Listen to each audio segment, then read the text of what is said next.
നമുക്കിന്ന് നല്ലൊരു ഷേക്ക് ഉണ്ടാക്കാം. അതിന് വേണ്ട സാധനങ്ങൾ ബദാം, കാഷ്യൂനട്ട്, ഡേറ്റ്സ്, പഴം, ബൂസ്റ്റ്, പിന്നെ പാല്. നമുക്കിതെല്ലാം മിക്സറിലേക്ക് ഇട്ട് കൊടുക്കാം.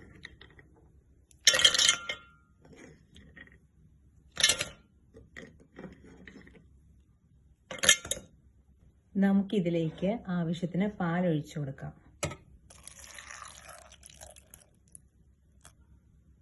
ഞാൻ ഇത്രയും പാൽ ഒഴിച്ചിട്ടുള്ളൂ. അരച്ചതിന് ശേഷം ബാക്കി പാല് നമുക്ക് ഒഴിച്ചു കൊടുക്കാം.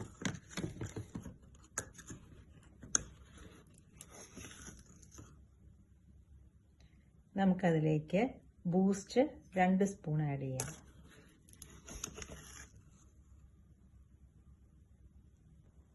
ഇനി നമുക്ക് എല്ലാം കൂടി ഒന്ന് അടിച്ചെടുക്കാം. എല്ലാം നന്നായി അരഞ്ഞു വന്നിട്ടുണ്ട്. നമുക്ക് കുറച്ചുകൂടെ പാല് ചേർത്ത് കൊടുക്കാം. ഞാൻ ഒരു 1/2 ഗ്ലാസ് പാലൂടെ വീണ്ടും എക്സ്ട്രാ ആഡ് ചെയ്യാണ്.